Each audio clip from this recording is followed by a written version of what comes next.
সকাল সকাল কিন্তু রান্নাঘরে চলে আসছি, কেননা দেখো আমি আজকে কিন্তু পাতাকপি, গাজর, আলু, মটরশুঁটি দিয়ে কিন্তু ভাজা করব। তো চলো দেখো, উনানটা কিন্তু ধরে গেছে, আমি কিন্তু কড়াইটা বসিয়ে দেব। কড়াইটা কিন্তু গরম হয়ে গেছে, আমি কিন্তু তেল দিয়ে দেব। প্রথমে কিন্তু পাতাকপি দিয়ে ভাজবো, তার জন্য কিন্তু আলুটা দেখো, ছোট ছোট আলু কিন্তু আমি এক ফালটা করেছি। আর এটা কিন্তু আমি প্রথমে ভেজে নেব। নুন দিয়ে দিচ্ছি আর হলুদের গুঁড়ো দিয়ে দিচ্ছি।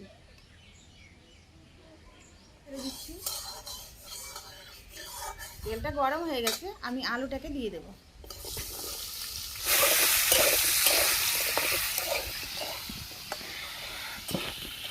বন্ধুরা দেখো, আলুটা কিন্তু আমি ভেজে নিয়েছি, এখন আমি কিন্তু তুলে নিচ্ছি, কেননা তেল আছে তার জন্য আমি ফাঁকা দিয়ে তুলছি। দেখো গাজরটাও আমি একটু ভেজে নেব। পরিমাণ মতন নুন দিয়ে দিলাম।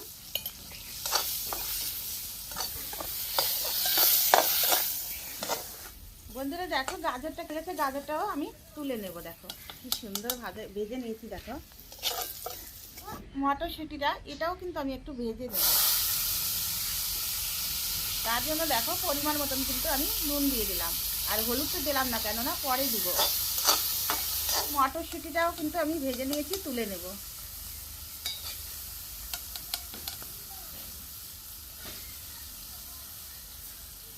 মতন কিন্তু আমি তেল দিয়ে দিচ্ছি। তেলটা দিয়ে দিলাম, কিন্তু যতটা লাগবে অতটাই দিয়ে দিলাম, পরে কিন্তু আমি তেল দেবো না। আর এদিকে দেখো কপিটা কেটে রেখেছি, ওই কপিটা কিন্তু এখন আমি দিয়ে দেবো। তার সঙ্গে কিন্তু কাঁচা লঙ্কা ফেলে রেখেছিলাম, ওটাও কিন্তু আছে।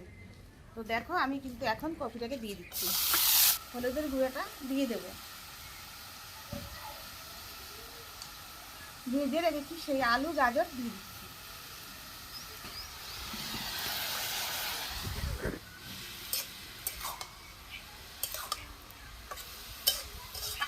বন্ধুরা দেখো, গাজর আলু কাঁচা লঙ্কা দিয়ে দিয়েছি, ঝাল ঝাল করে করব। আর আমি ভালো করে নেড়ে ছেড়ে কিন্তু আমি এখন ঢাকা দিয়ে দেব। ঢাকা দিয়ে রাখছি। দেখো আমি ঢেকে রেখেছিলাম। তো দেখো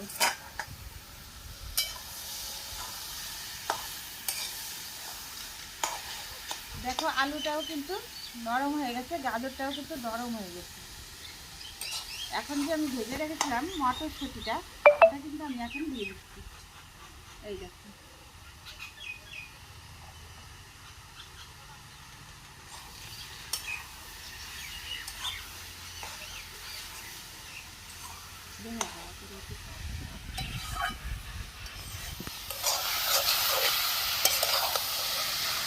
সুন্দর। দেখো পাতাকপি, আলু, গাজর, মটরশুঁটি দিয়ে কিন্তু আর কাঁচা লঙ্কা দিয়ে কিন্তু সুন্দর করে কিন্তু আমি ঝাল ঝাল করে ভেজে নিয়েছি।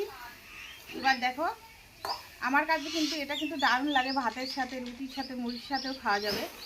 তো তোমরা আমার মতন করে খেয়ে কিন্তু অবশ্যই জানাবে যে খেতে কেমন হয়েছে।